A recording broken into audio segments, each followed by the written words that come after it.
자, 이제 벌을 이렇게 봐가지고요. 예? 마지막에 점검을 할 때 여기도 벌이 충분히 있어야 돼요. 예? 여기가 벌이 없으면 안 돼요. 그리고 여기 간격이 너무 좁아도 안 되고. 지금 이게 이제 원래는 이게 약간 봉구졌을 때 포장을 해야 하거든요.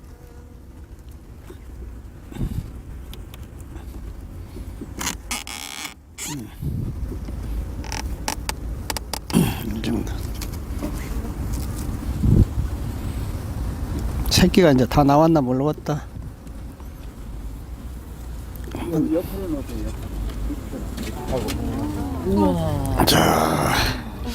자, 요 정도는 지난번에 여기가 세 통 중에 봉충이 제일 많았거든요. 지금 요 정도는 봉충이 나오니까 식량이 요거밖에 없어요. 요 위로 요거, 예? 요렇게만 있잖아요. 그러면 이게 월동 나는데 적어요. 이거 가지고는 적어. 봄에 이제 전량돼요. 밥이 있어야 되죠. 예? 그래서 요런 경우는 아직 이제 봉충이 다 안 나왔으니까, 예? 예. 또 유충도 있네 지금도. 아유, 응? 그만 길리하는데 이게 자꾸 길러서 안 좋은데. 이게 왕을 안 가두면은 밥이 없으면은 자꾸 가요. 여기가 밥이 꽉 차면은 안을 못 가는데 밥이 적으니까 여기 유충이 이만큼 있어요. 지금도. 다른 데 거 거의 없는데 여기 거는, 응? 이런 경우는 이제 빼서 이거 털어서 죽이든지 해야 돼. 그게 중요. 이것도 밥이 적네. 예? 이것도 밥이 적어. 예? 뒤에 있는 걸 넣어줘야 이것도 적어. 근데 봉충이 아직 덜 나왔어요. 예? 예? 그냥 이건 담이 하고 그냥 오늘 시범만 보이고 벌이 벌써 이 정도밖에 벌이 적잖아요. 예?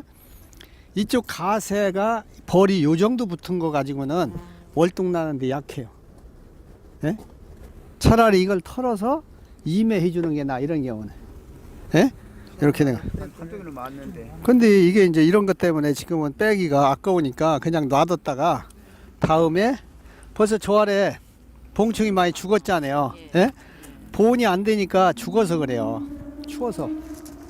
추워가지고. 그런 추위에 그러니까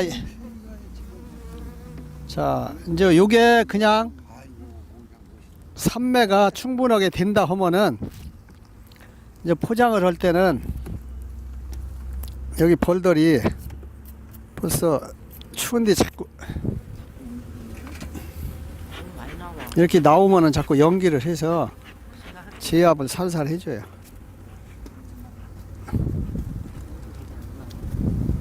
밑에 이거 그냥 응? 해도 됩니까? 조금만 비켜봐요. 자, 이런 거는 벌이 죽은 거요. 죽는 거 기절했어요. 추워서. 예?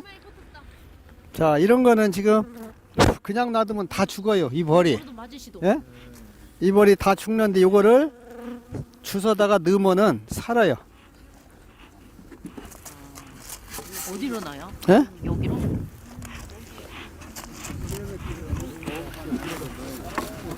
보온판 안으로. 그만 나와라니 이제.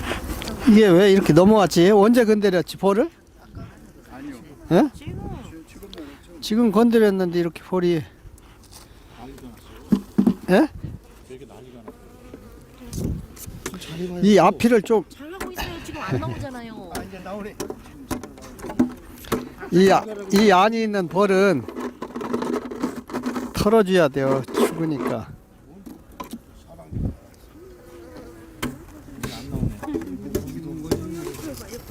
가장도 안 됐어.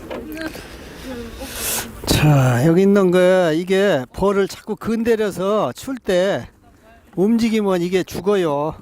그래서 출 때는 자꾸 보지 말아야 돼요. 예? 아이, 벌 한 마리가 아깝죠. 벌 기르는 사람이. 자, 이렇게 기절한 벌은 금방 늦으면 살아요. 예? 이렇게 꿈틀을 해서 이건 놔두면 죽고. 그만해, 연기. 자, 요런 경우는 그냥 갔다가 여기다 이렇게, 아, 예. 자, 이렇게 하면은, 안 되고요. 어떻게? 아, 이런 경우는 갔다가 밑으로 하면은 밑에가 바닥이 추니까 그놈이 못 올라가는 경우가 많아요. 예? 근데 요게 잘못 지면은 쏴요. 자, 이렇게 해서 여기 벌을 다 쫓아버리고, 보온판 어디 갔어? 저 보온판을 이렇게 대주는 거예요. 그럼 이제 벌이 못 넘어오죠. 예? 여기다가 이제 이렇게 넣어놔도 상관없어요. 이런 때는. 예? 예. 이런 때는 아까 이거 어디 갔어? 이것도 다 넣어놔야지 없어지니까. 요건 벌이 빠져 죽지 말라고. 예? 이 안에다가 이 공간이 넓으면 벌이 벌지.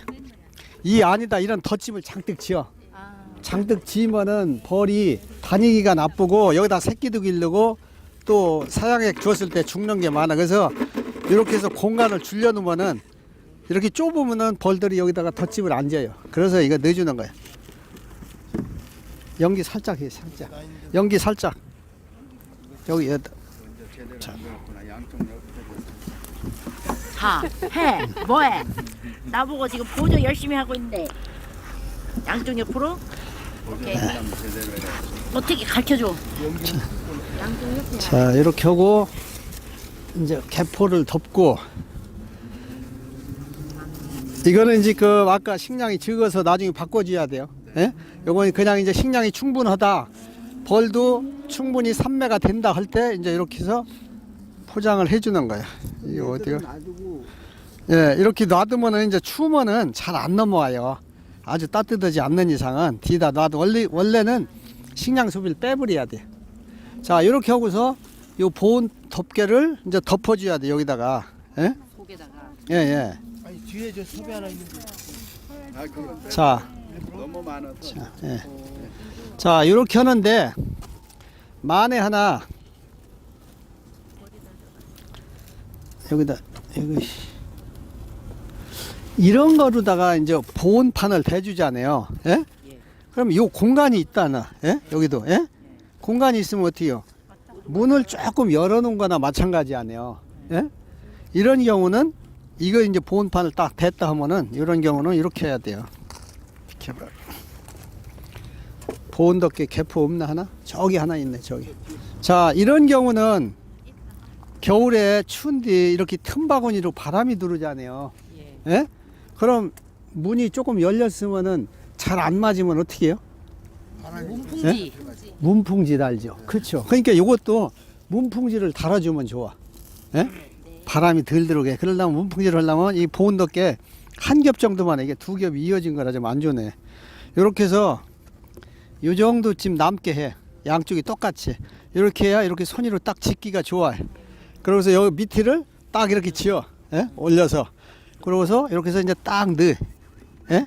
이렇게 해서 딱 넣고 요 손이 딱 눌러줘. 이게 지금 남아서 그런 거지. 이게 이제 남지 않는다고 치고 이렇게 해서 딱 눌러 놓으면 여기가 이제 문풍지 역할을 쫙 하죠. 그렇죠. 예? 사람 안 들어. 벌도 안 넘어오고. 예, 이렇게 하시면 돼. 자, 이렇게 하고서 덮고 벌도 안 넘어오고 이렇게 하고서 자, 이제 조금 벌이 약해서 더 덮어줘야겠다 하면은 하나를 더 이건 두 겹이니까 충분하고 한 겹일 때는 하나 더 덮어줘도 되고 아니면은 신문지를 갖다가 예? 그냥 요 정도 하나 덮어주면 돼요. 여기다가 있는 쪽에다가 이렇게 뭐 다 펴도 되는데 뭐 이쪽이 중간에 보온판이 있으니까 요 정도 하면은 이제 보온이 어지간하면 월동 중부지방에서 하자 없어요. 내부에 이게 이제 보온 덮개가 얇은 게 있고 두꺼운 게 있고 그래요. 근데 옛날이들은 그냥 보온 덮개 일반 보온 덮개 잘라서 하니까 얇았는데 요새는 다 두꺼운 거로 시중에 만들어 팔아서 괜찮아요. 요새 사서 쓰는 거는. 자, 이렇게 하고서 이제 뚜껑 어디 갔어? 깔고 앉으셨어요. 내가 자 이렇게 하고 자 이제 이렇게 하고서 내부 포장이 다 됐거든요. 그럼 이제 외부 포장 해주는 거야. 외부 포장은 저기 집 갖고 와봐요. 이제 집으로 한다면은 이 정도 한 주먹씩 이 정도 이제 깔아줘야 돼요. 근데 이거를 그냥 이렇게 그냥 깔아도 돼요. 이렇게 예? 이렇게 쭉 갔다가 요 깔기 전에 뭘 해야 돼요? 땅에다가 원래는 이 벌통이 있다면 한 요 정도 위치에 예? 새수랑이로 파요 땅을. 파서 이렇게 올리고 이쪽도 파서 올리고 요걸 나라시에요. 그래야 빗물이나 눈 녹은 물이 요 볼통 위로 안 올라오게. 예? 그러고서 이제 빠지게 하고 그리고 이제 비닐을 갖다가 쉽게 해서 쫙 깐단 말이야. 예? 그다음에 이렇게 뭐 비닐을 딱 깔았다. 습기가 올라오지 말라고 하는 거예요. 이게 젖지 말라고. 그래서 이제 이렇게 딱 채국 깔아. 예? 자, 이렇게. 가만있어, 좀 있다가. 이게 자, 아니, 저거라 그냥. 생각하래요. 아, 이렇게 쫙 지비로 깔아도 되고, 아니면은 이게 너무 길다면 이렇게 꺾기도 해요. 옛날에 요 기대해서 이렇게. 예, 이렇게 하는데, 그냥 이렇게 해도 나중에 여기 볼이 밟고 다니고, 오히려 괜찮아요. 이렇게 해서 두께를 하고, 요거를 한번 들어봐요. 자, 이렇게 딱 놓고, 예? 이렇게 하면 이제 바닥은 보온이 됐어요. 예? 바닥은. 요 정도면은, 이제 완격 깔 수도 있고, 대신에 이제 또 스티로프 어디 갔어? 이제 또 스티로프로 하는 거 한번 해보자고. 야, 들어봐요. 자, 그쪽에다 치워, 그냥. 여기다.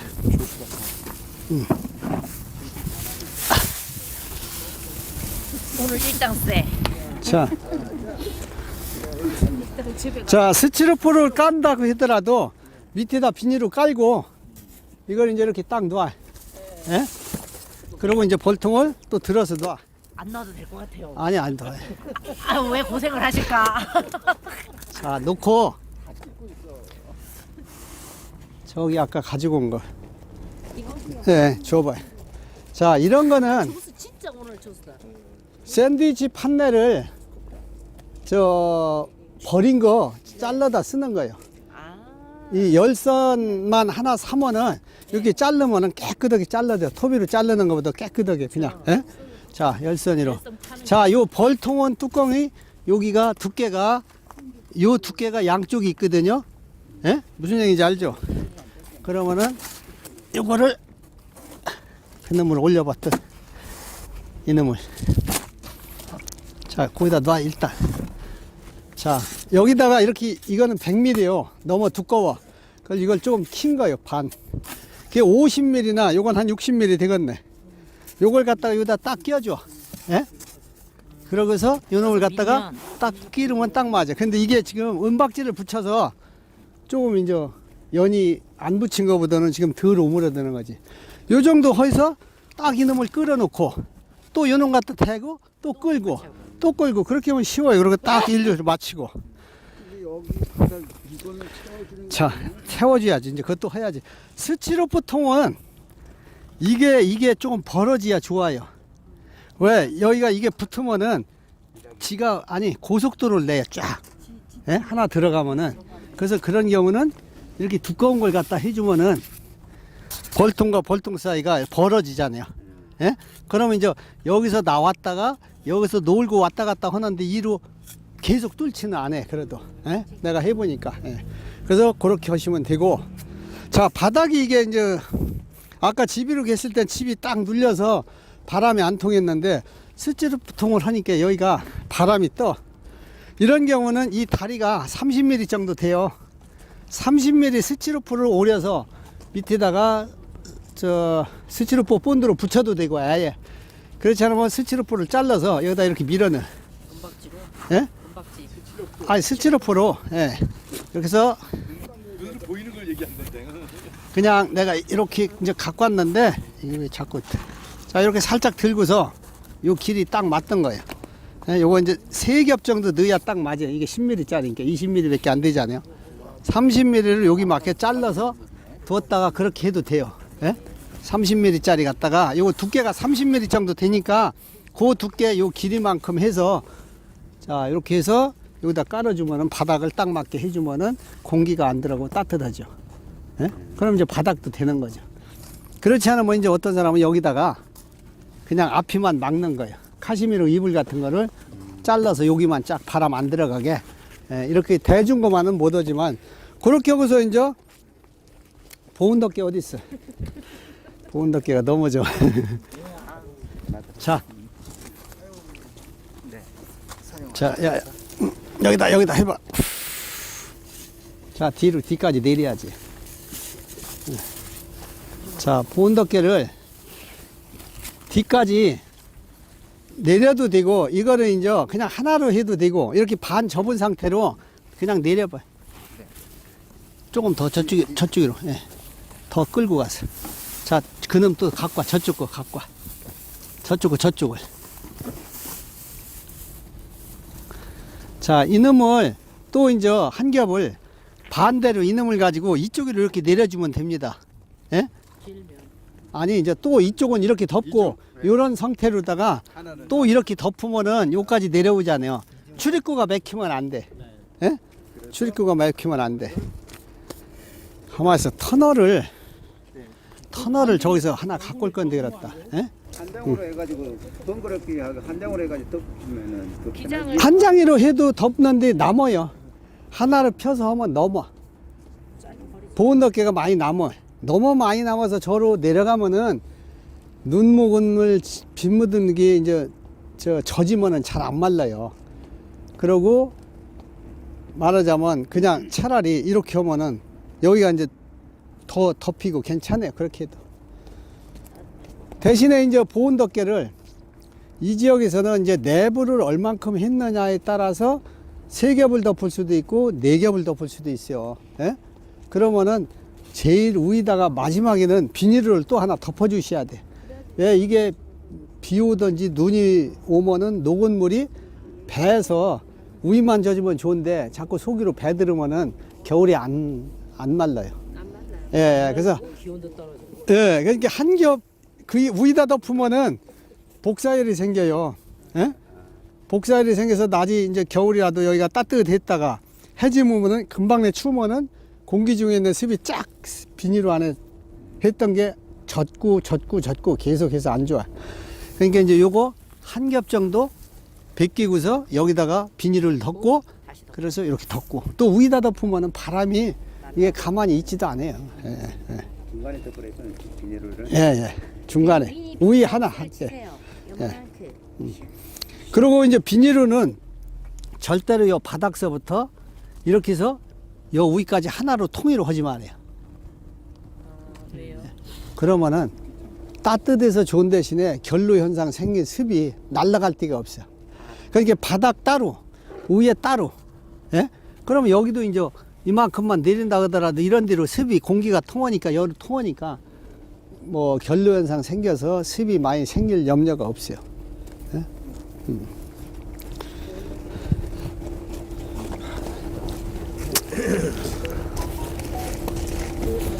자, 이제 터널을 대준다. 좀 더 추운 지역에서 할 때는 여기가 이제 출입구에 내년 봄에 이렇게 급수기가 꽂을 만큼을 남겨놔요. 예? 이렇게 꽂을 만큼을 남겨놓고 요걸 여기다 이렇게 대요. 예? 그리고 여기다 피스를 하나 박아요. 예? 예. 그리고 이제 요거는 빼놔. 그래야 벌이 다니기가 좋으니까 임시으로 다녀요. 그러다가 이제 이거를 완전히 내린다. 이쪽으로 그냥 내려줘. 그냥 그쪽 지저분하니까 이쪽을 내려. 자, 이렇게 이제 저쪽으로 이렇게. 자, 그러면 이때는 이제 출입구를 겨울은 이만큼 다 열 필요가 없어요. 한 2cm나 뭐 이 정도만 해도 충분해요. 뭐 아주 적은 건 1cm 좀 더 되게 1.5나 아주 벌 좋으면은 3cm. 그래서 요거로 다 밀어서 막으면 돼. 예? 이렇게 하고서 더 요게 막히지 않을 만큼. 예? 예. 이렇게 하고서 이렇게 하면은 군역 맞고 다닐 데가 여기밖에 없어요. 예? 그럼 벌이 요로만 다녀. 그럼 바람도 안 들어가고 찬바람도 안 들어가고 오히려 봄에도 따뜻해서 열이 잘 받아서 빨리 커요. 예? 무슨 얘기인지 아시죠? 네. 자, 기존의 터널은 요만큼밖에 못해. 기존의 터널을 만들어서 일자 터널은 요 정도밖에 안 되니까 여기가 뜨니까 어떻게 돼요? 바람이 오르다가 찬바람이 치요. 그렇게 돼요. 그리고 또 벌이 자꾸 여기가 뜨니까 이 틈이로 어디 들어갈 데 없나고 자꾸 열로 달라붙어. 예? 그러다 보니까 강원도 같은 데 고냉지 지역에서는 일자 터널을 하고 여기다가 합터널 이렇게 딱 맞게 오려. 예? 그러면서 말뚝 박고 위로 쓰러지지 않게 하고 여기다 완결 채워요. 한 10cm, 15cm. 예? 예, 이 안에다가. 그럼 이제 다닐 때가 이렇게 그 합판이로 분영만 뚫린 대로 이제 다니는 거죠. 머리 좀. 이렇게 해서 한 여기 4겹 정도 이렇게 중부지방에서 덮으면은 어지간 월동은 충분합니다. 월동 때도 결과는 조금만 해주고 잘 덮으라는 그리고 이제 얘기네. 내년 봄에 가서 다닐 때만 다닐 때만 놔두고. 봄은 이제 봄벌을 시작한다. 그럼 이제 이놈을 살짝 들고 예? 조교. 막대기로 살짝 받치고서 이거 잡아당기고 그때 이제 물 첫날서부터 이렇게 바로 주면 돼. 봄에. 예? 바로. 예? 그러면은 편리하죠. 물걸 깰때 네, 바로 줘요. 첫날서부터 주는 게 좋아.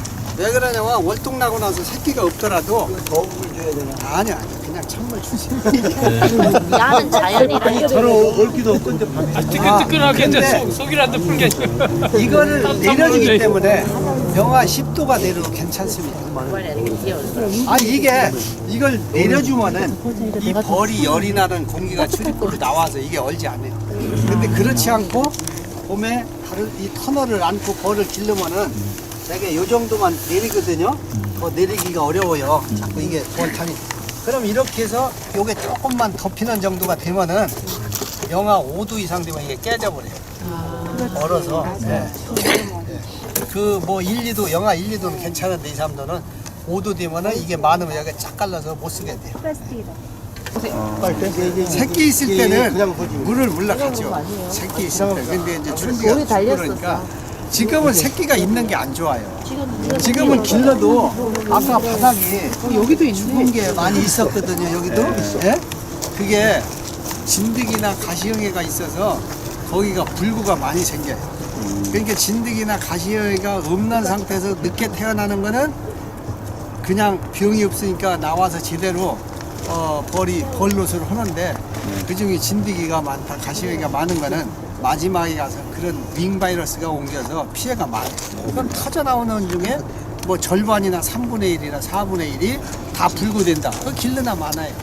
그러니까 이 벌이 자꾸 약해지는 거예요. 늦게 길르면. 그래서 왕을 가둬놨어. 지금 봉충이 하나도 없어야 돼. 이렇게 약한 벌. 네? 그리고 지금 이제 왕 인제 내놓으면 저도 벌이 약한 것도 다 가뒀다가 엊그제 초지기 전에 다 내놨어요. 그러면 다 이제 공습이죠, 완전히. 프로포리스. 이런 건 프로포리스가 밀랍이 너무 많으면 이렇게 하얘요. 밀랍이 없이 프로포리스만 하면 이런 색깔을 띄어요. 예? 이렇게 붙여야 하는데 이 망사가 두꺼운 거로 받으면은 프로포리스 질이 안 좋아. 예? 공간이 많으면은 이 공간이 좁아야 프로포리스만 갖다 물어다 놓고 또 밥을 적게 줘야 돼. 그래야 프로포리스 질이 요거 좋아. 공간 말씀하시는 거죠? 예, 예, 예. 두께. 예, 이거 예, 두께 예. 말하는 거. 두께가 이거는 여자들 치마 안감처럼 곰 거 있잖아. 곰. 예, 예. 그런 게 얹어서, 더 얹어서. 프로포리스 질이 더 좋아. 목이 된 이게 거다. 쫙 달라붙어야 돼. 속이 한복 위에 속에 있는 거. 그래, 얹어서. 그래, 그래. 옛날에 이렇게 돌뜨면 안 된다는 얘기죠? 이런 식으로 돌뜨면 안 된다고요? 들뜨면은 벌은 무조건 들뜬 자리에 밀랍을 많이 붙여. 그러면 이 공간이 많으니까 떼월 띠가 많으니까 막 갖다 이렇게 밀랍으로 붙여서 이거는 밀랍 사지도 안 해요. 이런 거는. 쉽게 해서 밀랍이 뭐 한 80% 되고 프로포리스는 뭐 10% 20% 이렇게 안 되잖아. 눈으로 봐도. 네? 그렇지. 그런 거 이렇게. 이거 똑같아야지. 자 이렇게 딱 봐서 네?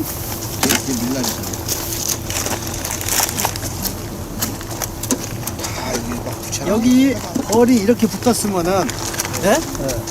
이걸 그냥 보온을 월동을 내면 안 돼요. 이 벌은 다 죽어버려. 네? 요 벌이 숫자가 적어서 추위를 못 견뎌서 다 죽고 죽은 다음에 이 벌이 여로 다시 넘어오지 않으면 괜찮은데 또 넘어옵니다. 언제? 날씨가 따뜻한 날. 따뜻한 날 여로 식량 가지러 와. 그렇다가 저녁 때 돼서 춥잖아요. 그럼 못 가고서 이렇게 또 저희끼리 옴대옴대 모여서 떨어져 죽고 계속 죽어. 조금씩. 예? 티끌모아 태산이로 죽는 거예요. 그래서 언제든지 이 정도 벌이 붙은 정도가 여기가 이렇게 붙어 있어야 돼요. 예? 넘어와 있던 벌이 그래야 죽질 않아요.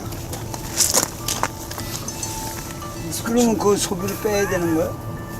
빼줘야 돼. 왜 그래? 원래요? 고기를 네. 근데 이거 어떻게 하냐고 빼줘야 돼. 해달라고 그뭐 이 정도는 무조건 월동 포장할 때 빼야 돼요. 이렇게 되면은 춥더라도 예? 이걸 털어서 축소를 해줘야 돼요. 예? 그러니까 이쪽 소비를 축소하라고요? 최소한도 이쪽 가해가 벌이 이 정도라도 붙어야 돼요. 예? 그래야 양쪽으로 겨울에 그렇게 붙어야 되는 거예요. 그렇죠. 여기도 그렇고 이쪽도 그렇고. 예? 그렇게 안 되면 무조건 줄여줘야 돼. 이거 한쪽이 붙었기 때문에 안 된다. 아 이거만 이렇게 붙어서는 절대로 그냥 하시면 안 돼요. 아니 지금 여기 붙었잖아. 자 이렇게 붙으니까 여기에 벌써 죽은 거요. 예? 몇 마리가 죽은 게 여기 있던 게 추워서 떨어져서 죽고 다음에 또 따뜻해서 넘어왔다가 또 떨어져서 죽고 계속 추워서 내년이 봄 되면은 여러 마리가 더 생기죠. 예? 무슨 얘기인지 아시죠? 벌을 예? 털어야 되겠네요. 그럼 이제 이런 경우는 이제 털어야 돼. 안 난다. 잘 안 떨어지더라고. 요새는. 팍 그래. 근데 추우면은 잘 안 떨어져요. 그리고 여기 막 머리 들어가면 잘 안 되고. 이게 춥기 전에 축소네. 자, 이것도 너무 넓어서 벌이 이런 데 들어가면 안 좋거든요. 격리판이 없나? 예? 자, 그래서 이 겨울 포장할 때는 이거 대신에 격리판을 대주시든지 아니면은 벌이 약하다 하면은 아까 보온판을 없나 보온판이? 차이 있는데 이게 보온판이라 하면은 이놈을 그냥 대주셔도 이렇게 됩니다. 예? 이거로다가. 예? 그러면 오히려 따뜻해져. 예? 자, 이렇게 대주시고 하면은 공간이 이거보다는 좁아지잖아요. 예? 그러니까 더 시켜서 방을 밀착을 공간을 줄이니까 따뜻하죠. 더 따뜻하게 하려면은 이놈을 대주지 말고 여기다가 그냥 보온판을 직접 대는 거예요. 벌이 강한 거는 그렇게 하면 안 좋고 벌이 약하다 하면은 여기다 직접 보온판을 직접 대주는 거예요. 여기처럼 이쪽 가시처럼 여기도 뭐 격리판 됐네. 예? 자 이렇게 하면 이제 여기다가 보온판 대주고 아까 또 보온 덮개 덮고 이렇게 하면 이제 내부 포장이 끝나는 거죠. 이렇게 해야 여기 낙봉이 안 떨어져요. 예? 자 만약에 어떤 때는 벌을 너무 세게 붙이면은 어떤 결과가 나면 여기서 봉축이 많아서 터져나와서 또 딴 데서 좀 들어와서 식구가 늘었다. 그럼 벌이 어디가 있느냐면 여기가 붙어요. 예? 여기 다 못 들어가고 많으면 여기 이렇게 붙어 있거든요. 그런 경우에 쟤들이 알아서 넘어가면 좋은데 못 넘어가고서 굶어서 죽을 때가 있어요. 추워서 폭삭 죽는 경우가 있어요. 그런 경우는 요거를 조금씩만 이렇게 한 5mm씩 넓혀놔요. 이렇게. 예? 벌이 들어갈 공간을 그러면 여기 많이 붙었던 벌이 여로 들어갈 때가 많아져서 쑥 다 들어가. 예? 그렇다고 해서 아주 많으면은 한 장이 많으면은 그냥 한 장을 더 넣어서 줄여주면 되지만 이해가 됐죠? 네. 자, 이 정도 하고 여기 정리해요. 이제. 네. 자, 그리고 추울 때는 이렇게 이런 데 떨어지면은 잘 못 올라가서 죽어요 그냥. 이거 죽은 걸 어떻게 해요? 네? 죽은 그냥 놔둬야 돼요. 아니 아까 그 아까 썰어서 이렇게 얼른 올려. 이게 이제 한 이틀 넘으면은 죽어버려. 어제 저녁이 춥다든지 아침에 오늘 한 거는 가서 넣으면 사르면 사는데 에이 모르지.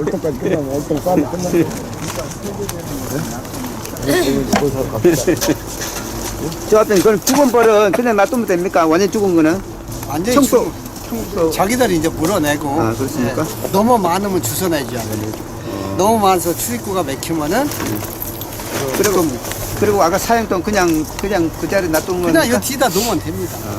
아, 만약에 격리판도 없다 하면은 이거를 이렇게 돌려놓으세요. 뒤로 벌이 여기 못 들어가게. 이쪽으로 놓으면 들어갔다가 쳐서 못 나가는 거 있어요. 그리고 뒤집어 놓으면은 얘가 돌리면은 벌이 이쪽으로 못 넘어가죠. 볼만.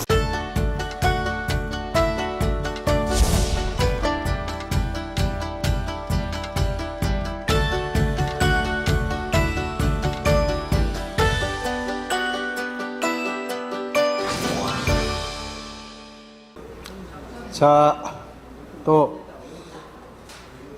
지난주에 못했던 월동 포장을 밖에서 시연해 왔습니다. 뭐 월동 포장하는 데에 대해서 대략은 이해하셨죠?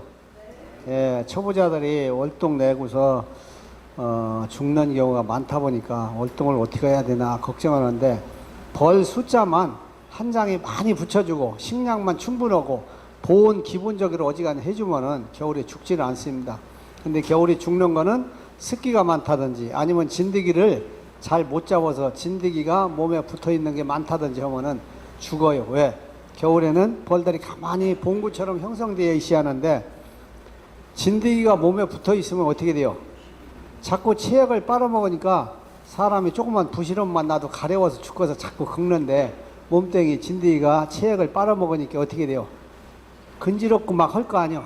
아프기도 하고. 그러니까 벌이 자꾸 봉구를 이탈해요. 예? 동그랗게 뭉쳐 있는 데서 이탈하면은 추워서 죽습니다.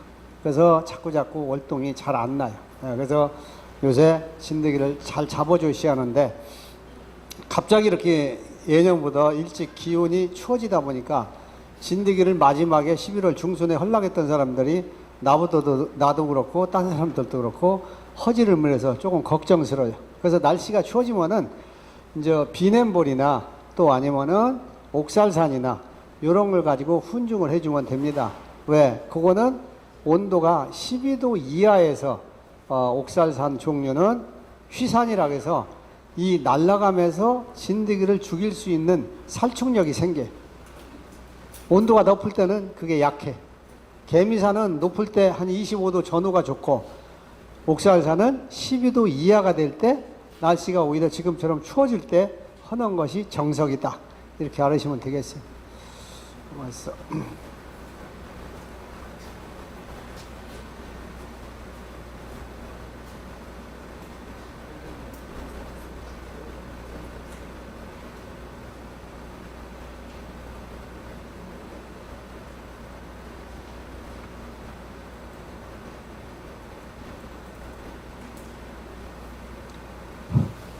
자, 오늘 그럼 밀원의 중요성, 밀원에 대해서 강의를 하도록 할게요. 먼저 어쨌거나 여러분들은 양봉 관리 기술을 배우려고 오셨지만은 사실은 밀원은 꿀벌 관리하는 데 있어서 아주 중요해요.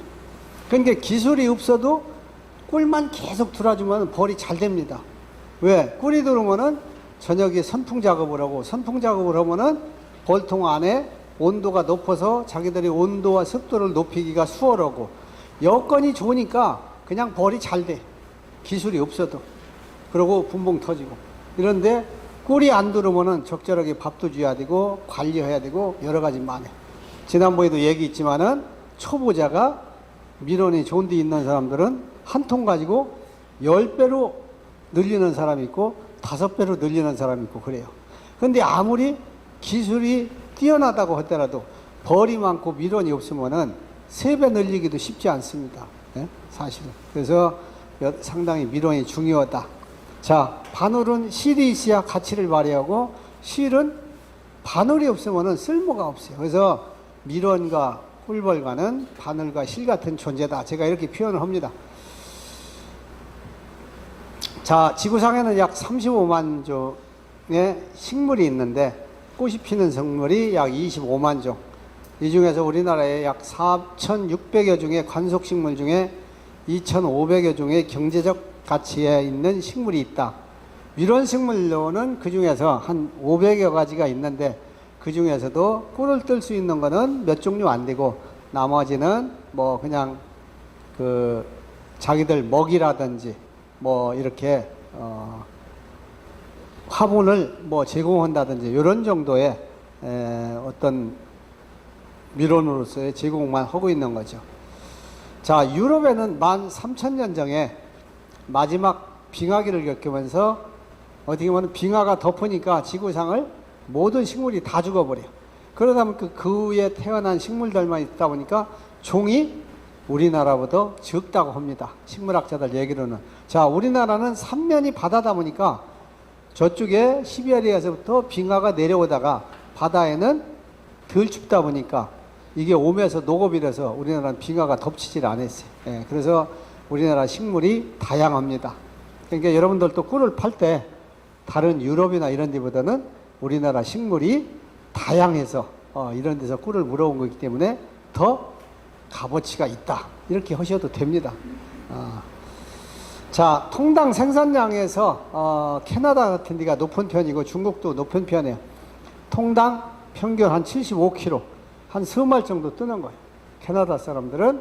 우리나라에서는 전업농가들이 통당 한 50kg, 그렇지 않으면 고정하는 사람은 뭐 20kg, 15kg 몇 대중 없는데 평균적으로는 한 3kg 내지 한 16kg 이 정도밖에 안 됩니다. 우리나라에서는. 또 안 넘어가. 자,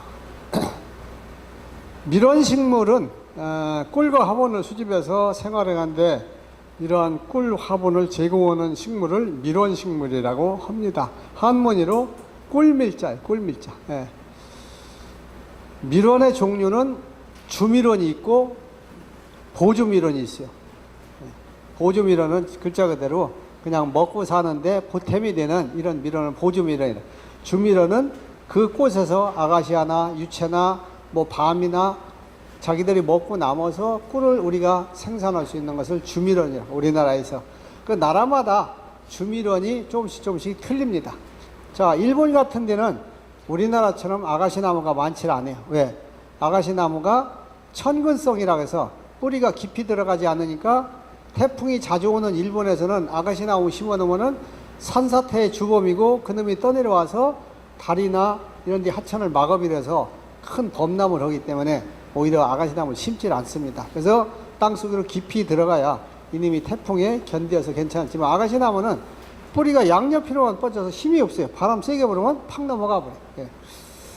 자, 천연밀원, 그냥 자연적으로 발생한 밀원, 사람이 심어서 생기는 식재밀원, 또 목본밀원이라는 것은 나무 종류로 된 밀원, 또 초본밀원은 풀 같은 거 이런 데에서 나오는 것을 초본밀원, 또 꿀과 화분이 이렇게 같이 나오는 밀원이 있는 반면에 화분만 나오는 거, 대표적인 게 벼나 옥수수 같은 거는 꿀은 하나도 없고 화분만 잘 들어옵니다.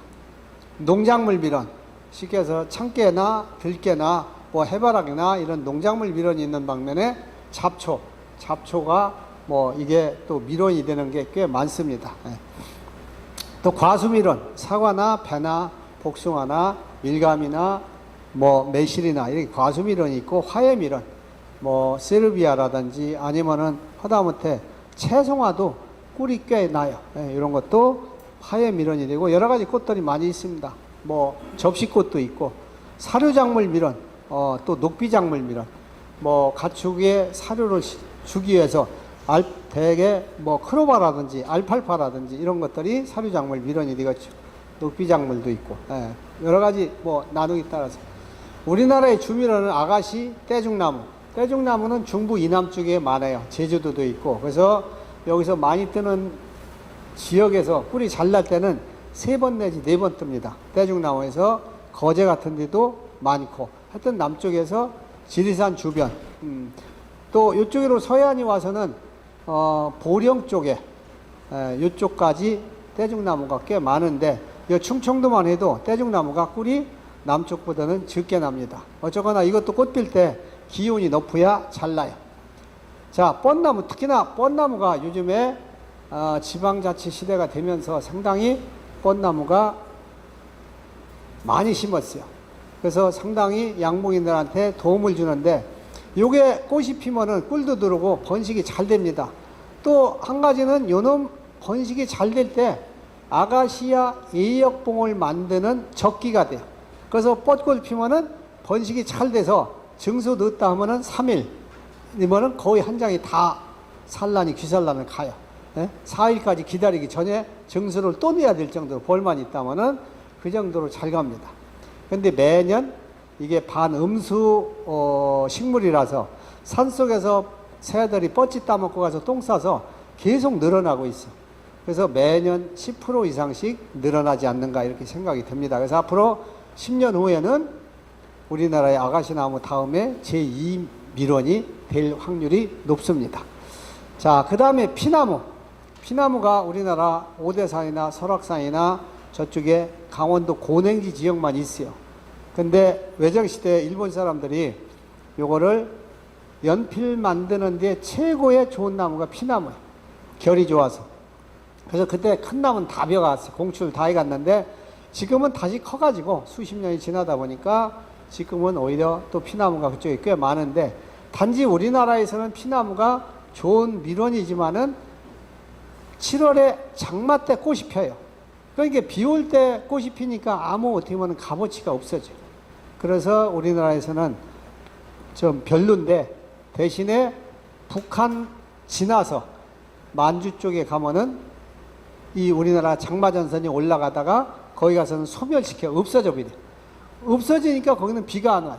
비가 안 오니까 쉽게 해서 동북 삼성이라고 해서 흑룡강성이나 길림성이나 이쪽에서는 피나무가 주밀원이에요.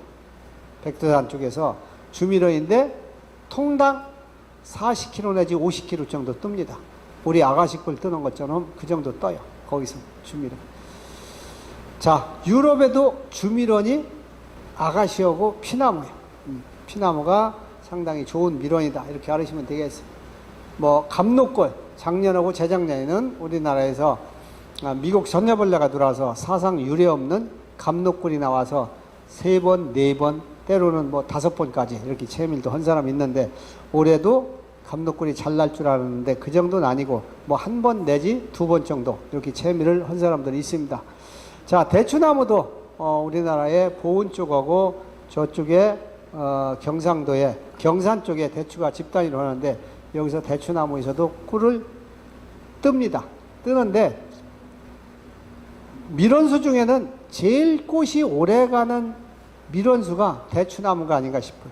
이건 대추는 미리 핀 것이 져서 대추 알갱이가 상당히 컸는데도 그때 이제서 또 꽃 피는 게 있어요. 대추가 오랫동안. 자, 감나무. 많이는 안 나지만은 한 번 정도 꿀을 뜰 정도의 감나무에서 꿀이 들어옵니다. 자, 보조밀원은 뭐 여러분들이 옛날에는 개가죽 나무를 가로수로 비포장도로에 가로수로 많이 활용을 했는데, 도시 주변에 이런 데 많이 있습니다. 또 버드나무, 감나무, 고엽나무도 상당히 벌이 좋아해요. 살구나무, 산초나무, 무찔레, 샤시레피나무. 샤시레피나무라는 것은 저쪽에 여러분들이 화환 뒷받침에 동백나무 이파리처럼 이렇게 돼 있는 게 있어요. 이파리가 상록수로다가 이렇게 아주 새파랗게 겨울이 돼 있는 거. 요걸 가지고 샤시레 피나무라고도 하고, 또 우리 양봉업계에서는 뭐라 그래요? 가수렉이라고도 합니다. 가수렉. 제주도에 많고 전라도 지역에 많아요. 경남 지역보다는 전라도 쪽에 이게 많아서 양봉인들이 봄벌 길러 갈 때 저걸 보러 갑니다. 일찍 피기 때문에. 자, 꿀이 좀 구린내 비슷하게 납니다. 꿀이. 꿀이. 자, 크로바도 있고, 농작물 밀원은 벼, 유채, 해바라기, 무, 참깨, 들깨, 자수, 콜, 여러 가지가 있어요. 요 율무 같은 것도 화분이 잘 들어옵니다. 수수 같은 것도 잘 들어오고, 옥수수 잘 들어오는데 화분이 질이 좋은 편은 아니에요. 자, 뭐 여러 가지 어지간한 거는 다 농작물 밀원에서 화분이 들어온다든지 해서 보탬이 됩니다. 사료작물은 뭐 크로바 종류가 제일 많이, 뭐 또 헤아리 비치라든가 이런 게 있고, 또 녹비작물로는 자운형. 옛날에는 뭐 60년대나 이때만 해도 화학 비료가 부족하니까 우리나라도 그렇고 일본도 그렇고 자운형을 논에다 많이 심었다가 그놈을 갈아엎어서 비료로 쓰고 모를 심었어요. 근데 요새 비료가 흔하니까 자운형을 심질 않아요. 그래서 자연적으로 논두렁이나 또 아니면 하천변에 나는데, 하천이 큰 강 같은 게가 많은데 여기 저기 자운형이 꿀이 들어옵니다. 자, 대표적으로 의령이나 함안 쪽 같은 데 가면은 그 남강이 이렇게 흐르는 줄기에 이 강변에 상당히 많아요. 그러니까 아가씨 꿀 들어갔는데 아가씨 꽃 필 때 이 자운형도 피다 보니까 자운형에서 꿀이 들어와서 아가씨 꿀이 거기서 뜨면은 색깔이 약간 진해서 아가씨 꿀로서 파는데 조금 문제가 생기는 경우가 많아요. 예, 이쪽에. 그래서 옛날에는 논에다 심었는데 요새는 거의 없어졌다. 그래서 일본 사람들은 제일 좋아하는 게 뭐예요? 자운형 꿀이에요. 자기네가 논에다 심었다가 하는데 일본의 지금 기후현 같은 데서는 논에다가 휴경논을 했을 때 어떻게 돼요? 농민들이 거기다가 논농사를 안 짓는 대신에 자운형을 심으면은 일정 얼마 돈을 더 준다 그래. 그래서 또 양봉 농가들이 씨를 갖다 주고 트랙터로 심어서 또 꿀을 뜨는 이런 지역도 없지 않기 때문에 우리나라도 앞으로 휴경논이 많이 생긴다면은 이런 것도 한번 양봉인들이 같이 노력할 가치가 있지 않을까 생각돼요. 자, 과수밀은 사과, 밀감, 밤 여러 가지가 있습니다. 근데 사과나무나 복숭아에 배나 제일 문제가 뭐냐면은 그동안은 살충제 적과약을 썼어요. 세빈이라는 적과약을 치는데 이건 살충제인데 갖다가 꽃이 폈을 때나 꽃이 졌을 때 약을 치면은 약이 독하다 보니까 어떻게 돼요? 꽃송이가 말라 비틀어 죽어버려. 그러니까 적당하게 섞어지는 거예요. 사람이 일일이 다 많이 열리면은 섞어주려면 힘든데, 그래서 이 세빈을 과수업자들은 있어야 된다. 우리 양봉인들은 없애야 된다. 이거 조합장할 때 제가 상당히 가서 많이 싸움을 했어요. 그래서 결국은 지금 세빈이라는 농약을 없앴습니다. 자, 동남아에 가면 용안이라는 과수나무가 있어요. 용의 눈같이 생겼다 해서 용안. 여기서도 꿀이 잘나서 이 사람들이 한 서너 번씩 꿀을 뜬다고 합니다. 2번 내지 3번. 자, 화염밀은 코스모스도 있고 사루비아도 있고 리트아, 채송화, 유리꽃, 백일홍 여러 가지가 있어요. 자, 아가시나무, 북나무 같은 거. 옛날에는 북나무가 많아서 꿀을 떴는데 요즘 북나무가 도로변에만 조금씩 있고 강원도 산골에 별로 없어요. 왜? 나무가 수명이 짧아. 또 거기다가 크질 않으니까 숲이 우거지면 죽어버려. 그래서 개온나무하고 북나무가 옛날엔 많았는데 지금은 많이 사라진 밀원입니다. 80년대까지만 해도 북나무에서 꿀을 떴어요. 북나무 꿀은 차에 오일, 모비로하고 똑같습니다. 색깔이 푸르스름하게 맛도 좋고 향도 좋고 상당히 좋았어요. 근데 꿀이 좀 잘 끓어올려. 갖다 두면은 농도가 약할 때 그런 단점은 있지만 맛도 괜찮고 좋았습니다. 화분도 아주 입자가 크게 황색으로다가 잘 두릅니다. 자, 여기 단풍나무도 봄에 꿀이 좀 두릅니다. 또 갯버들도 두르고, 여러분들이 심을 수 있는 거는 모감주나무라든지 아니면은 헛개나무, 또 헛개나무도 꿀이 잘 돌아요. 또 주엽나무, 황병나무 이런 것도 다 괜찮습니다. 요 백합나무가 요새 산림청에서 나무를 수중갱신하는데 제일 많이 심어주는데 우리가 밀원수를 많이 심어주고 있다 하는데 아가시나무 꽃 필 때 백합나무가 같이 펴요. 꽃이 무궁화 꽃처럼 큽니다. 근데 꽃 그 아래 꿀샘이 중간에 아래가 있는 게 아니라 중간에가 있어요. 중간에 이렇게 빨갛게 띠가 있는데 거기서 꿀이 줄줄줄 흘러서 아래가 고이는데 많이 고일 때는 아침에 이슬하고서 이만큼 고입니다. 그래가지고서 벌이 잘 물어오면 좋은데 아가씨 꽃 필 때는 아가씨 꿀은 쌀밥이고 이 백합나무 꿀은 보리밥이에요. 그러다 보니까 벌들이 귀신같이 알고 쳐다를 안 봐. 그러니까 산림청에서는 밀원수라고 딥다 떠들지만 우리 현실의 양봉인 입장에서 보면 아니다, 이거 백합나무. 단지 우리나라가 앞으로 어떤 아가시나무가 순환이 됐다든지 그냥 어떤 병이 발생해서 다 없어졌다. 그랬을 때는 이제 그때는 할 수 없이 백합나무의 꿀을 가지고 오겠죠. 그래서 아가시나무가 없는 지역에서는 1년에 한 2번 정도 꿀을 뜬다고 합니다. 다른 나라에서. 자, 잡초밀은 여러분들이 앞으로 벌을 하신다면은 이 물봉송화 같은 것을 눈여겨보세요. 자, 이거는 산에 물이 내려오는 이런 습기가 많은데 하천변, 묵은 눈, 냇갈 근처 이런 데다 갖다 뿌려놓으면은 자연히 자기가 이렇게 떨어졌다가 또 나고 합니다. 그래서 한 번 심어서 자기가 자연적으로 이렇게 다른 식물과 경쟁을 해서 이겨서 사는 거를 심어야지 한 번 심고 나서 그 이듬해 심고 어려워서 못해요. 자, 환삼동굴 같은 것도 애래 식물인데 이미 이거는 너무 자기들이 강하게 번져서 제주도까지 울릉도까지 없는 지역이 없습니다. 또 여기 들국화 요새 이제 짓고 여러 가지 여기도 연백국화라는 거는 연천군 백항면에서 처음 발견됐다 해서 그 첫 머리 글자를 따서 연백국화라고 합니다. 근데 거기에 화이트교라는 6.25 이후에 화이트교라는 다리를 놨어요. 유엔군들이. 그러다 보니까 그 화이트교가 그 장교가 하도 거기가 황무지니까 미국인지 캐나다 사람이 갔다가 그걸 처음 심었다고 그래요. 그래서 그게 하얗게 피니까 화이트교라는 이런 이름이 생겼다. 그런 얘기까지 있습니다. 엉겅퀴도 있고 쑥도 있고 또 화분이 들어오고 도인미로는 바이텍스도 꿀이 잘 난다 해서 심었는데 중국에서는 만리장성이 있는 북경 북쪽에 가면 이 바이텍스가 돌산에 엄청나게 많아요. 그래서 거기 있는 데서는 3, 4회 정도 채미를 할 정도예요. 거기다 3대 추어고 바이텍스에서. 근데 이게 바이텍스가 나무가 좀 적어가지고 다른 나무가 우거지는 데서는 맥을 못 써요. 그늘지면 소용없어요. 그래서 하천변이라든지 습기가 있는데 다른 나무가 없는 지역에서는 가능합니다. 바이텍스. 근데 꽃이 상당히 오래 가요. 뭐 한 2달 이상, 3개월 간다고 하는데 사실은 뭐 꿀은 얼마나 잘 나는지 나도 모르겠어요. 그러나 상당히 벌은 잘 달라붙습니다. 자, 예? 예.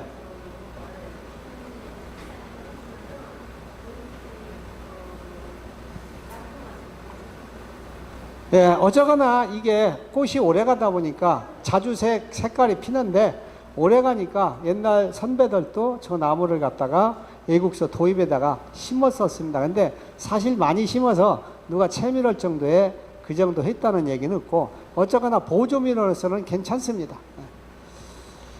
자, 뭐 솔리다스트라는 것도 있어요. 이게 뭐 아니면은 골든 노드와 비슷합니다. 유럽에 가면은 철로변이나 도로변에 황무지 같은 데에 여름에 가면은 노랗게 피는 꽃이 있어요. 그게 솔리다스트라고도 하고 또 골든 노드라고도 하는데 화분도 잘 들어오고 꿀도 조금씩 들어와요. 근데 우리나라에는 요게 임진각 자유달이 넘어 그 안쪽에 자생하는 데가 있어요. 자, 밀원의 구비 요건은 꿀이나 화분이 분비되어야지 아무것도 둘 중에 하나도 안 되면은 밀원으로서는 값어치가 없습니다. 또 집단위로 형성이 되어 있어야 돼. 집단위로. 또 화분을 채집해 올 수 있어야 합니다. 화분이 채집해 오지 못하는 도마도 같은 거는 그림의 떡이요. 꿀벌한테는. 예, 꿀벌한테는 도마도가 값어치가 별로 없습니다. 자, 또 낮에 피어야 하지 저녁에 피는 달맞이 같이 달맞이도 새벽에 가서 잠깐 물어옵니다. 막 오므러질 때 이때 가서 약간 물어오긴 하는데 값어치가 적다 이거야. 또 화통이라 해서 꽃이 깊지가 말해야 돼. 자, 병 속에 있는 물고기가 오리가 주댕이 넣고 빨아먹을 저 잡아먹지 못하듯이 화통이 깊어도 꿀벌이 혀가 닿지 않으면 소용이 없어요. 자, 토종벌과 국내 서양종 간에 장 1mm 가깝게 뭐 이렇게 차이가 납니다. 혀가.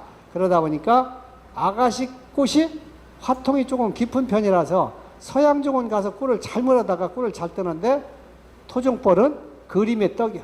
닿지가 않아서. 그래서 언제 조금 떠오느냐?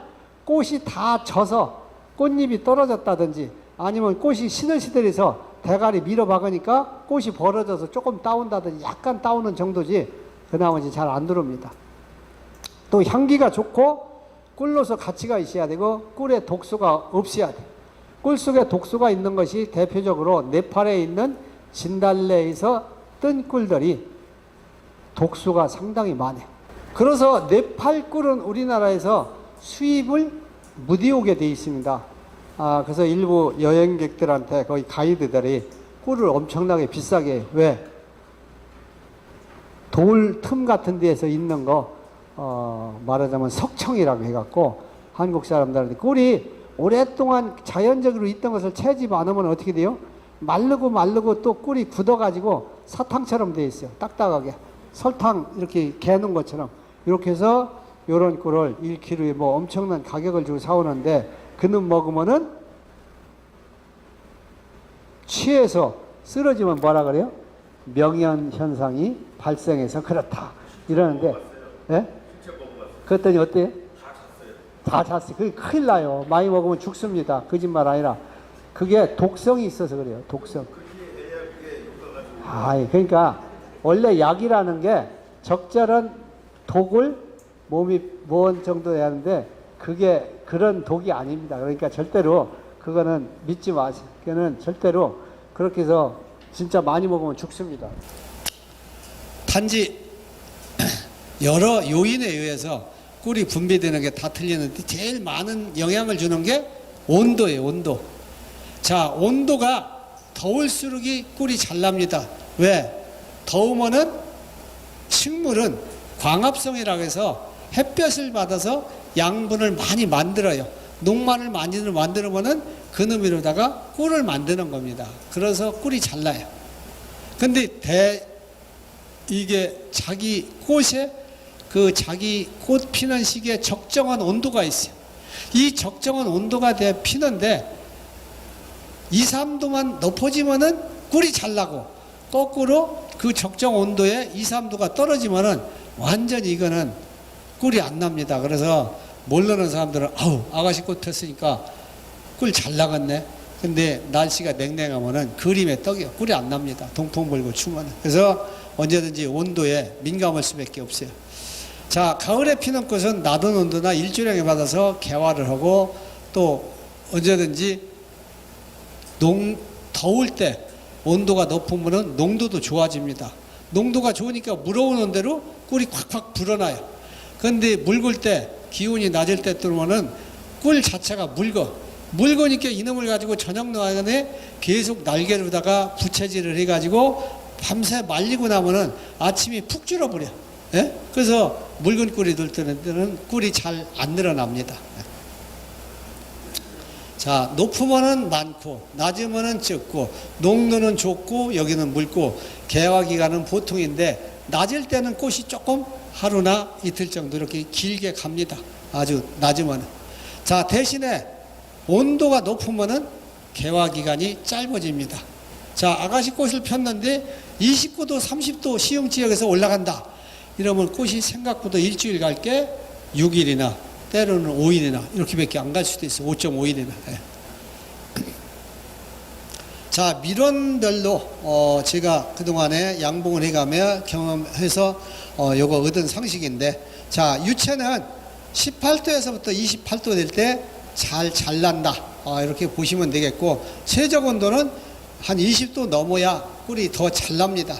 아가시아는 24도에서 30도인데 한 26, 7도일 때가 제일 꿀이 잘 납니다. 30도가 나오면은 꽃이 빨리 접이래. 더우면은 사람도 더운 데서 사는 사람은 수명이 단축되는 것처럼 꽃도 더우면은 수명이 짧아집니다. 자, 크로바는 27도에서 33도 사이에 잘 나고 식물들이 보편적으로 35도가 넘으면은 잘 안 난다 그래. 자, 쌀이는 기온 차이가 밤과 낮의 온도 차이가 많이 나야 꿀이 잘 나. 자, 낮에 더울 때 광합성을 해서 양분을 많이 만들어 놓고 저녁에는 추워서 뿌리로 가기 전에 그냥 잎이 저장하고 있다가 그놈으로 바로 꿀로 만들어내고 이래야 잘 납니다. 그래서 쌀이꽃은 해발 300m, 400m, 500m 이런 지역에서가 꿀이 평지보다는 잘 나는 편이에요. 자, 옛날에 78년도에 내가 양봉원 역사에 꿀을 제일 많이 떴어요. 쌀이꿀을. 그때 벌 한 차당 한 12도라무씩 떴습니다. 세차 할 때 쉽게 해서 꿀 30몇 도라무 떴는데 이게 기록이에요. 기록인데 그에 아침에 일어나면 안개가 쫙하게 찌고 추워서 강원도에서 천원에서 텐트에서 잠자고 나면 달달 이렇게 떨고 참 불지야 좋을 정도로 이렇게 했어요. 그러면 낮이 되면 또 따끈따끈 올라가고. 근데 쌀이꽃이 아주 산에 낮이 보면은 아주 붉고 축축하게 꽃이 펴서 꿀이 아주 잘 났어요. 자, 4일만 누르면은 꽉 차고 봉개까지 해가지고 꽉 차고. 그러니까 종업원 애들이 제발 꿀 좀 안 났으면 좋겠다. 왜?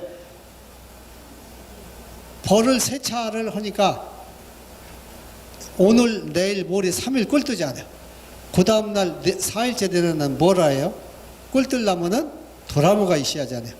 지금은 꿀 담는 도라무가 전용 도라무가 나오니까 괜찮지만은 70년대만 해도 전용 도라무가 없었어요. 그럼 뭐에다 담아야 돼요? 기름 도라무, 휘발유나 경유나 이런 도라무를 사다가 불로다가 확 구웁니다. 불을 놔서 뜨겁게 해서 그 페인트가 아주 다 탈 때, 아주 깨끗하게 탈 때까지 해서 기름을 깨끗이 태워. 그럼 그 안에 재가 녹난 게 많잖아요. 그럼 자갈하고 모래하고 물 넣고서 계속 문질러서 비벼가지고 그 안에 녹을 싹 벗겨요. 벗기고 나서 모래 자갈을 또 다 빼. 조금씩 나면 다시 녹이 나. 그럼 바로 물 조금만 남겨놓고 거기다가 밀덩어리를 이 정도를 넣고서 어떻게 돼요?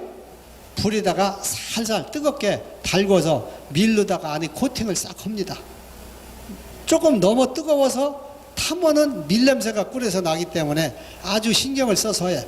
그렇게 해서 하루에 2개 정도 또 도람을 닦는 거예요. 2-3개. 2개 내지 3개. 그러면은 매일 꿀 뜨는 거와 마찬가지 힘든 거예요. 예? 그러니까 3일 꿀 뜨고 하루 도람을 닦고 3일 꿀 뜨고 하루 꿀 3일 꿀 뜨고 그렇게 한 열 며칠을 하니까 아주 조원들 꿀 좀 제발 안 났으면 좋겠다. 그에 봉개 꿀 밀도질에서 봉개 깎은 것만 딱 내린 꿀도 몇 말 받았어요. 몇 말. 그것만 받은 것 같아요. 자, 밤꿀은 온도가 높고 습도가 높을 때 꿀이 잘 납니다. 뻔나무도 온도가 높아야 꿀이 잘 난다. 이렇게 알으시면 되겠고, 종류별 자, 습도도 영향을 줍니다. 너무 건조해도 꿀이 안 나요. 식물이 자기가 생활하는데 적당해야지 내가 죽겠는데 꿀을 만들 여력이 없어요. 자, 적당한 온도는 본인이 제가 생각했을 땐 이 정도 습기가 있는 게 좋지 않을까. 자, 특히나 꽃이 작은 꽃들은 쓰면 꿀이 메말라 버려요. 대체적으로 밤꿀이나 대추나무나 이 꽃이 작은 것들은 꿀이 조금 묻어있는 것을 아침에 가서 이슬하고 같이 섞인 것을 물어오야 하는데 낮에 햇빛이 받아서 건조해지면은 쫙 말라서 비틀어지는 거예요. 그러면은 물어오질 못합니다. 그래서 밤꿀은 언제 꿀이 잘 나요? 불쾌지수가 높을 때. 불쾌지수가 높을 때는 언제? 습도가 높고 온도가 높을 때가 불쾌지수가 높습니다. 그래서 밤꿀은 장마지기 직전에 항시 비가 한번 살짝 와요. 비가 오고 나서 꽃이 다 져갈 때쯤에 마지막에 암꽃이 필 때쯤에 요때 밤송이가 맺힐 때 요때 꿀이 제일 잘 들어옵니다. 그래서 누런누런 꽃이 다 져서 이제 밤꽃이 끝났구나 하는데 오히려 꽃은 얼마 안 남았는데 꿀은 그때가 잘 들어요. 밤꽃은. 예. 그래서 습도가 높아서. 자, 토양에 수분도 적당히 있어야 되고 양분도 있어야 되고 2004년에는 아가씨나무가 아주 흉년이 들었어요. 대흉년. 예년 평균에 15% 20%밖에 생산이 안 됐습니다. 농사 지어서 예년에 10% 20%밖에 생산이 안 됐다면은 이건 진짜 난리법석을 펴도 보통이 아닙니다. 여러분들이 벼농사 해서 20%나 10%밖에 생산이 안 됐다고 쳐봐요. 농민들이 살겠어요. 근데 그 해는 양봉업계가 완전히 꿀이 아주 대흉년이 있어요. 왜? 아가씨 잎 혹벌레가 들어와가지고 전국으로 번져서 이 아가씨 잎 혹벌레가 새순이 나오는데 이파리에서 영양분을 빨아먹다 보니까 아가씨 나무가 잎이 피질 묻어는 게 얼마. 그러다 보니까 광합성을 묻어고 오히려 나무가 고사해서 6월달 되니까 다 가을에 낙엽지듯이 노랗게 단풍이 들고 이러다 보니까 그의 대흉년을 맞았어요. 그래서 이제 큰일 났구나 했는데 다시 그래도 많이 죽었다가 다시 아가씨 나무가 회복돼서 지금은 또 언제 그랬나 했듯이 회복이 된 상황입니다. 그러다 보니까 이때 중국에서 아가씨 꿀이 밀수로다가 보따리로 수입해서 들어가지고 여기에 중국 꿀이 크루람페니콜이라는 항생제가 나와서 우리나라 꿀이 다 크루람페니콜 나온 것처럼 매스컴에 나와서 상당한 우리 양봉인들의 데미지를 입었었어요. 자, 이렇게 감을 때는 댐 근처나 강 근처에 가면은 아침이 되면 어떻게 돼요? 아지랭이가 많이 올라옵니다. 예, 그러면은 이때 거기서 습기가 보충돼서 그런 지역이 꿀이 잘 납니다. 자, 남쪽 지역은 경상도 같은 데 가보면은 석산이 많아요. 돌이 많다 보니까 가물으면은 아가씨 나무가 맥을 못 써. 그냥 빌빌빌빌 됩니다. 그러다가 중부 이북 쪽에서는 그래도 황토 땅이다 보니까 토양이 그래도 깊어가지고 그래도 가뭄은 견뎌서 꿀이 잘 납니다. 자, 그러나 비가 온 후에는 온도가 남쪽과 추풍령을 경계로 해서 북쪽과의 엄청난 차이가 있어요. 왜? 이 추풍령에 이 소백 산맥이 쭉 노령산맥까지 이어지면서 서북풍을 막아주다 보니까 충북 영동하고 김천하고 산하나 능선 사이지만은 김천에서는 비온 후에 온도가 높아서 꿀이 쏟아지는데 영동에서는 꿀이 잘 안 납니다. 제가 영동 양강을 벌 3차를 몇 년 갖고 다녀봐서 알아요. 왜 안 날까 보니까 그때 보니까 온도가 낮아서 안 나오는 거예요. 온도가. 그때 이제 내가 터득을 해서 양봉업계 이런 것을 많이 글로 써주고 강의도 해주고 이렇게 했습니다. 그래서 그 다음서부터는 내가 어느 지역이 온도가 높아서 꿀이 잘 나라 이런 것만 찾아다녔어. 그 후서부터. 그 전에는 그냥 꽃만 피면 가는 줄 알았는데 아니더라고요. 엄청나게 차이가 많습니다. 자, 비가 오면은 벌이 역사를 할 수 없기 때문에 역사를 자 꿀을 물어올 수가 없고 또 산성비가 내릴 때는 피해도 있고 특히나 아가씨꽃 폈을 때 1차 아가씨꽃 폈을 때 자 벌들은 꽃이 피면은 비가 오는데도 부슬부슬 오는데도 벌이 막 나가요. 왜? 아가씨꽃 향기가 너무 좋기 때문에 벌들이 볼 때는 환장을 해. 한마디로. 그러다 보니까 비 맞아가면 막 나갔다가 꽃에 앉아서 꿀을 빨다가 온도가 떨어지니까 이때 온도가 뭐 12, 3도 이렇게 떨어지니까 어떻게 돼요? 추워가지고 몸이 굳어서 다시 돌아오질 못해요. 돌아오지 못하는 강을 건너는 거나 마찬가지. 그래서 이렇게 첫 번에 가서 이동해 갖고 비를 맞으면은 봄내 두껍게 잘 길러놓은 벌들이 예역봉을 하루아침에 싹 날려보냅니다. 2장, 3장, 4장까지도 날라가요. 괴상 같은 경우.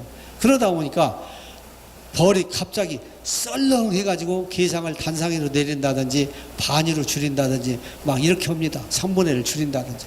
그래서 언제든지 남쪽으로 1차 아가시아 꽃을 보러 갈 때는 일기예보를 예의주의시서 내가 가서 출입구를 열어서 벌을 따놨을 때 바로 비가 와서 벌이 나간다 하면은 이살 가지 말아야 돼. 차라리 비 온 후에 하루 늦게라도 가는 게 낫습니다. 그래서 언제든지 이 겪어보지 않은 사람은 모르지만 겪어본 우리들은 절대로 가지 말라고 그래. 차라리 꽃이 미리 펴 있으면 미리 가서 꿀맛을 좀 미리 본 거는 비 오면 나가지 않아요. 그런데 하나도 못 본 거는 환장해서 나가서 떨어진다. 이렇게 알으시면 되겠어요. 뭐 적정한 강수량이라든지 뭐 한 번에 적은 비가 오는 게 좋다든지. 자, 바람이 불어도 꿀이 잘 안 납니다. 또 식물이 바람이 불으면은 꿀 분비하던 것을 딱 닫아버려. 그래서 동풍이 분다든지 하면은 식물이 꿀이 잘 나가다도 오히려 있는 꿀도 빨아 들어가는 것 같아요. 그래서 분비량이 감소하고 또 우리나라에서는 태백산맥을 기점으로 해서 팬현상이라고 해서 동풍에서 서쪽으로 불 때는 이 태백산맥을 넘어서 쭉 내려오는 아래쪽으로 내려갈수록 탄력을 받으면서 온도가 올라가요. 그래서 온도가 올라간 지역에서는 꿀이 잘 나. 거꾸로 서풍이 불어서 동해안 쪽으로 불어서 넘어가면은 동쪽으로 태백산맥을 넘어가면서 이 아래에 가서 울진이라든지 삼척이라든지 이런 됐는 지역이 꿀이 쏟아지게 잘 나요. 온도가 높아가지고. 그래서 이 팬 현상이 올 때는 동풍 불면은 동쪽에서는 온도가 20도도 안 내려서 벌이 나가지도 못하고 또 안개가 쪄서 벌이 나가서 못 들어오는 것도 많고 피해가 많지만은 오히려 서풍이 불으면은 서쪽보다 꿀이 훨씬 잘 난다. 이렇게 알으시면 되겠어요. 뭐 동풍을 보통 새바람이라고 하는데 식에서 동풍 불면은 꿀이 잘 안 납니다. 또 태풍이나 토네이 같은 강한 바람이 불어도 나무가 스트레스 받고 꽃잎도 떨어지고 잎도 떨어지고 이러면은 벌도 역사해가며 벌도 떨어지고 오기 때문에 꿀 분비도 안 된다. 이렇게 알으시면 되겠어요. 자, 표고 따라서 꽃이 화기가 찰나요. 또 꿀 분비량도 차이나. 100m당 0.5도씩 차이가 난다고 합니다. 그래서 300m 차이가 나면 개화 시기가 4, 6일 정도 차이가 나서 한번 이동한 효과가 된다. 대표적으로 우리나라의 북한산이나 도봉산이 있는 이런 지역에서는 산이 그 정도 높다 보니까 어떻게 돼요? 다른 데 이동하지 않아도 아가씨 화기가 길기 때문에 앉은 자리에서 꿀을 4번까지 뜹니다. 황진 자리에서. 자, 대략적으로 뭐 약간의 차이는 있지만 1800m까지는 해발 목본 식물이 이렇게 성장을 하지만은 그 이후로는 초본 식물들만 자라고 있다. 이걸 가보시면은 여러분들이 잘 아실 수 있어요. 또 2800m가 넘으면은 전혀 식물이 없는 돌만 무성한 이런 산을 볼 수가 있습니다. 우리나라 쌀이는 아까 밤낮 기온차가 나야 꿀이 잘 난다고 했는데 해발 이 정도 300에서 700m 이런 데서가 기온차가 많기 때문에 꿀이 잘 난다고 알으시면 되겠어요. 자, 표고가 높을수록 음지에는 음지식물, 양지는 양수식물이 잘 자라는데 피나무나 음란은 높은 곳에서 많이 분포하고 있는데 우리나라 오대산이나 설악산이나 이런데 저기 음나무도 많아요. 음나무도 많은데 음나무 꿀이 들어오면은 잘 들어오면은 2번도 뜹니다. 음나무 꽃이 향기가 상당히 좋아요. 자, 음나무 꿀이 벌통에 상당히 꿀떨 정도 차 있다. 그럼 내가 이 교실보다도 더 떨어진 데까지 갔을 때 벌써 꿀 향기가 나한테 확 들어와. 벌통에서 나는 꿀 향기가 상당히 좋습니다.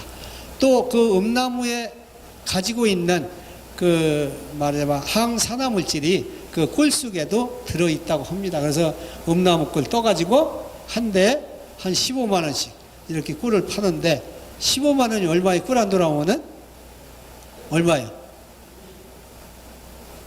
왜 150만 원만 돼? 한 마리 150만 원이지. 한 드럼. 그렇죠. 그러니까 이러한 특수한 밀원은 상당히 정말 많이만 꿀을 뜬다면은 상당한 양봉 농가에 도움을 줄 수 있다. 뭐 여러 개 많이 뜰 거 없잖아요. 예.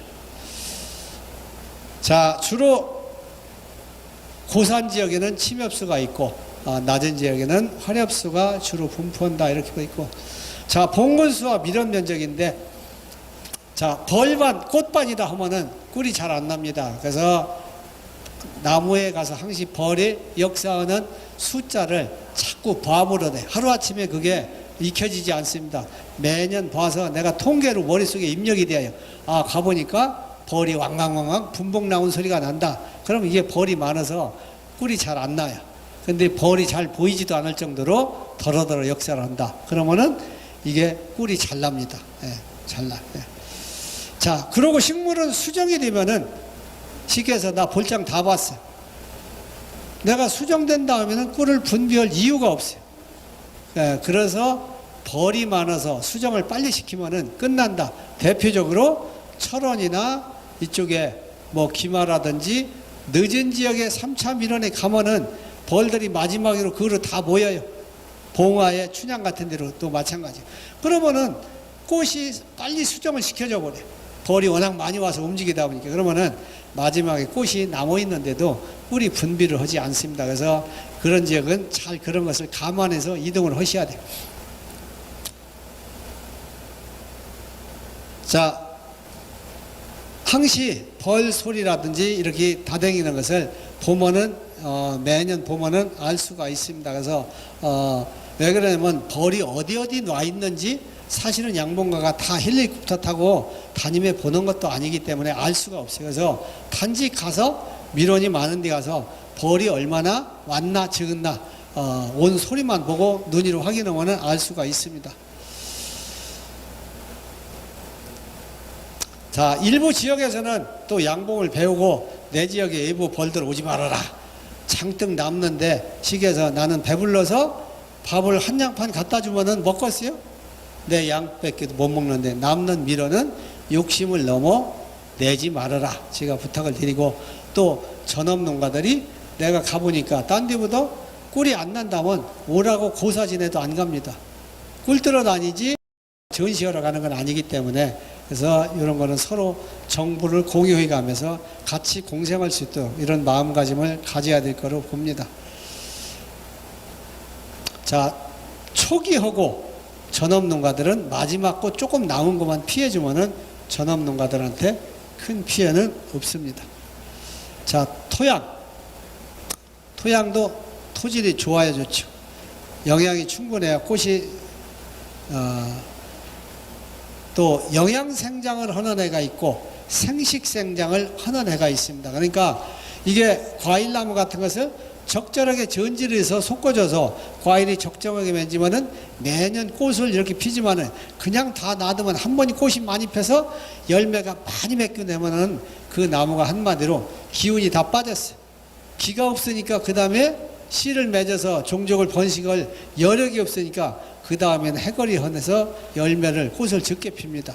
그러고서 이제 한 해 다시 잎을 펴서 광합성을 해서 영양을 많이 축적하면 그 다음에 또 열매를 많이 맞고 그래서 해거리 한다고요. 해거리.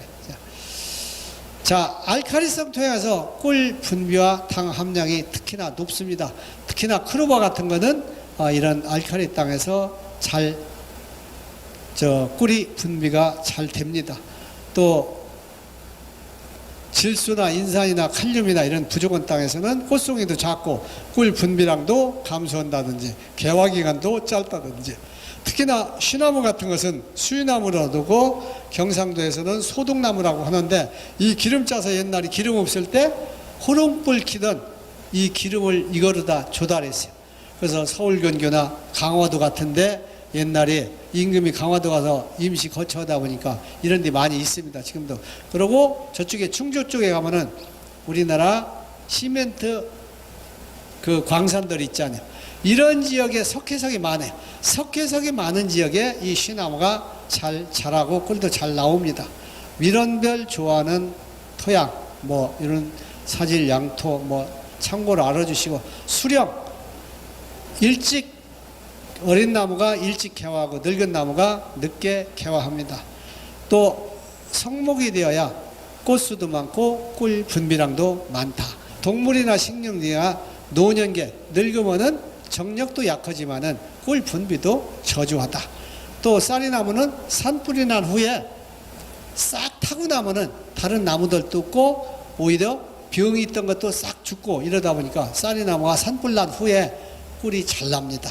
그래서 옛날에는 휴전선 근처에 가면은 봄 되면은 포사격을 차고 군인들이 아군이나 북한이나 했어요.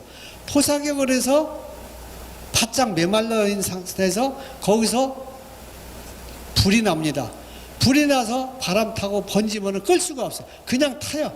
그러다 보니까 수십 년간 전방에는 어떤 지역에 가면은 아주 나무가 거의 종자가 없었어요.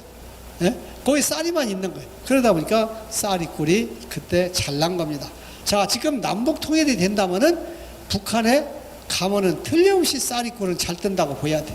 왜? 계속 나무를 베어서 나무가 없으니까 쌀이만 무성해요. 근데 우리나라가 지금 숲이 우거지면서 쌀이는 다 그늘져서 죽어버렸어요. 그래서 없습니다. 예, 단지 몇 년 전에 동해안 쪽에 삼척 쪽에 큰 불이 났잖아요. 거기는 지금 쌀이나무가 그런 데로 좀 있습니다. 아직 숲이 우거지지 않았기 때문에. 자, 아가씨나무는 30년, 40년 전만 늙어서 쓰러져서 자꾸 다른 화렵수한테 자기 살던 데를 뺏깁니다. 자, 모르는 국민들은 아가씨나무가 산을 황폐화시킨다 하는데 아가시아 나무가 황폐한 산성토양에서는 잘 자라지만은 이놈이 땅을 토지를 알칼리로 중화시켜줘요. 워낙에 뿌리 혹박대가 많아서 양분을 해서 자기가 이파리를 떨어뜨리고 자꾸 해가며 토양을 알칼리로 변화시키면은 다른 화렵수가 들어와서 차지하는데 참나무라든지 갈참나무라든지 굴참나무 이런 나무들이 오면은 아가씨나무도 더 무성하게 자라고 아가씨나무는 양수식물이라 해서 이런 참나무가 아가씨나무를 그늘지면 아가씨나무가 그 다음부터 또 맥을 못 써요. 그래서 이미 숲이 완전하게 우거진 데는 아가씨나무는 점점 쇠퇴해서 오히려 알칼리로 토양을 만들어주고 자기는 대물림을 하고 떠납니다. 그래서 60년대 70년대 초에 이때에 아가씨나무를 사방조림을 했던 땅들이 지금은 거의 화렵수가 많이 차지하고 아가씨나무는 많이 없어졌다. 여러분들이 그렇게 알으시면 되겠어요. 그러고서 이제 다시 그 아가씨나무가 어디로 갔느냐? 철로변이나 도로변이나 또 개가 난 데나 나무가 없는 데나 산불 난 데나 이런 데서는 또 다시 다른 나무가 없으면 거기서 무성하게 자랍니다. 자, 일장 하루에 해가 얼마나 기냐 또 짧으냐에 따라서 더운 곳부터 일찍 개화하는 식물이 있는 반면에 추운 지역에서부터 일찍 또 개화가 돼서 오는 식물이 있습니다. 그래서 단일성 식물, 장일성 식물, 또 장일성 식물 중에는 한계 일장이 짧으면은 조생, 길면은 만생종이라 이렇게 평한다. 또 여러분들이 참고로 알아주시고, 일조량, 햇볕을 받아야 광합성이 이루어져서 식물은 영양을 축적하게 됩니다. 그래서 이놈을 뿌리에 저장한다든지 줄기에 저장했다가 그 이듬해 또 꿀로 변화시켜서 꿀을 분비하는 거예요. 그러니까 저장된 양분이 많이 하는데 제일 올해 걱정이 뭐냐? 아가씨가 우리나라의 주미론인데 올해 아가씨나무 성장이 아주 안 좋아. 내가 본 중에, 내가 지금까지 양봉을 해온 중에 제일 안 좋다기도 과언이야. 그런데 왜 안 좋은지 모르겠어요. 그래서 지난번에 양봉 학회장 또 요 산림과학원의 특용수 과장님인데 내가 전화했더니 이 양반도 그런 것을 생각을 못했어. 그래서 내가 숙제를 남겨줬어. 왜 아가씨나무 올이 잎이 안 좋냐? 그 제 개인적으로 이제 생각을 해봤어. 올이 상당히 기온이 높았잖아요. 다른 때보다. 그러니까 아가씨나무는 너무 고온에서는 생육이 안 좋습니다. 너무 더워서 자기가 살 수 없는 환경이라 그런 것인지, 아니면은 작년에 미국 선저벌레가 무성하게 아가씨나무에 대들어서 영양을 많이 빨아먹었어요. 자, 나무가 식물이 많이 영양이 부족해서 극한 상황이 오면 어떻게 돼요? 자기도 종족 번식을 하고 죽어야 되겠다 해서 씨를 많이 맺습니다. 꽃을. 그래서 지금 보시면은 아가씨나무가 씨는 많이 맺혔어. 이파리는 없어가며. 그래서 내년에 아가씨 꿀이 안 날 확률이 상당히 높아요. 예? 가뭄도 왔지만은 나중에 비가 또 왔는데 그때 늦게라도 막 가지가 나오거든요. 근데 아주 안 좋아. 올해. 지금 그래서 내년도에 아가씨 꿀이 흉년들 확률이 높은데 단지 도로변이나 이런 데 어린 아가씨나무 이런 건 조금 괜찮습니다. 예, 큰 나무일수록이 좀 이렇게 씨만 맺히고 아가씨가 상당히 가지가 좀 잎이 발육이 안 좋은 상태가 됐는데 모르겠어요. 하여튼 지켜봐야 하는데 작년에도 그래서 내가 작년에도 양봉협회지에다가 미국 선저벌레가 많았던 지역에서는 아가씨 꿀이 잘 안 날 확률이 높다 하고 내가 글을 써줬어. 근데 작년보다도 올해가 더 안 좋아. 예. 근데 작년에도 올해 기온도 괜찮았는데 아가씨 꿀이 보편적으로 중부 이북 지역에서는 꿀이 잘 안 났습니다. 단지 미국 선저벌레가 적었던 경상도 저 아래쪽에서는 그런 대로 꿀이 잘 나고, 그래서 거기 내려간 사람은 꿀을 잘 떴고 여기서는 별 볼 일이 없었다. 이렇게 참고로 알으세요. 자, 이렇게 광합성이라는 것은 온도가 30도 전후일 때가 상당히 높아집니다. 이렇게 온도가 낮으면은 별 볼 일 없다가 자 25도 이렇게 되면은 쫙 올라가서 한 33도나 35도 때 이렇게 피크를 이뤄요. 이때가 영양이 많이 축적할 수 있는 거예요. 이런 온도일 때보다는 20몇 도보다는 33도나 오들 때 더블로 올릴 수 있어요. 그래서 어떻게 해요? 작년이나 올 같은 해 날씨가 더우니까 고구마가 갈라지는 게 많아요. 작년이 캐보니까 올해는 안 심어서 몰랐는데 왜? 고구마가 요 정도만 영양을 내가 일조량을 받아서 키우려고 했는데 갑자기 기온이 높아갖고 과영양이 생기니까 어떻게 해요? 이 고구마나 이런 게 터집니다. 수박도 마찬가지고 무도 마찬가지고. 그 작년에 내가 여지껏 농사 지어본 중에 고구마가 제일 많이 터졌어요. 그런데 올해도 아마 터졌을 거로 봅니다. 날씨가 더웠기 때문에. 그래서 이렇게 되면은 꿀도 많이 저장할 수 있는 양분을 해서 그림에 잘 나올 수 있다. 가물지만 안 했다면 참고로 알아주시고, 여러 가지 식물의 광합성이 되는 온도가 좋아하는 온도가 틀립니다.